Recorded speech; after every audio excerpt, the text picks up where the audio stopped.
This is Democracy Now!, democracynow.org, the War and Peace Report. I'm Amy Goodman. As we turn now to France, where it is in political turmoil after leftists and far-right lawmakers united to oust Prime Minister Michel Barnier in a no-confidence vote Wednesday. The vote came amidst intense opposition to Barnier's budget proposal and its roughly $60 billion in spending cuts and tax increases, the first time France's government has fallen to a no-confidence vote since 1962. On Thursday, the French President Emmanuel Macron rejected calls to resign, said he'll soon name a new prime minister. We cannot allow ourselves to be divided or to do nothing. That's why I will name a prime minister in the coming days. I will ask them to form a government in the general interest, representing all the political parties who can participate in it, or at least who agree not to bring it down. We're joined now from Marseilles, France, by Cole Stangler, journalist covering politics and labor issues in France. His most recent book, Paris is Not Dead, Surviving Hyper-Gentrification in the City of Life, in the City of Light. Thank you so much, Cole, for being with us. Talk about what's taken place. This is historic. Yeah, thank you so much for having me. Like you said, it's the first time that we've had a government fall to a motion of no confidence since 1962. This is the shortest-lived government, really, in the history of the Fifth Republic. And we're in this unprecedented situation of turmoil. And I think, we could look back for deeper reasons to try to understand the political crisis that France is in. But if you want to look at it a little bit more simply, this comes down to really two big factors here. One is we have to go back to President Macron's decision to dissolve the National Assembly this summer, a move that might go down as probably one of the greatest own goals, let's say, in French political history. So Macron, when he dissolved the National Assembly, what that meant is we went to new elections, and in those new elections, the National Rally, the far-right National Rally increased its share. Macron's party decreased its share. And so it left a situation in which we had basically three main blocs in the National Assembly, none of which was able to form a majority of their own. So Macron lost self-inflicted wound, lost his relative majority in the National Assembly by calling for those elections.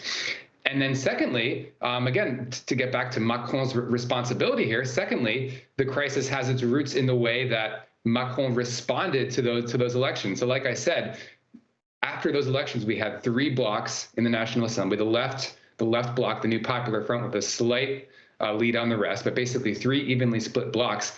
And instead of turning to the parties that, instead of turning to what the voters expressed at the polls, which was support for the center and for the left, Macron decided to name a prime minister on the right. So a prime minister that did not actually reflect what voters expressed at the polls. So it's really those two big issues, to simplify. It's one, Macron's decision to call those elections in the first place, which backfired, decreased his party share in the National Assembly. And secondly, the fact that this government here that's fallen did not reflect what voters actually expressed at the polls earlier this summer. So Barnier is a former EU official. He's been forced to step down as prime minister. The president says he's going to name a new prime minister. Can you talk about who exactly he's talking to? You have everyone from Marine Le Pen on the far right to Mathilde Panot, leader of the left-wing France Vowed party. Marine Le Pen, who now faces a verdict in a criminal embezzlement case in the next months, which could potentially make her ineligible to run for office for years. Is that right?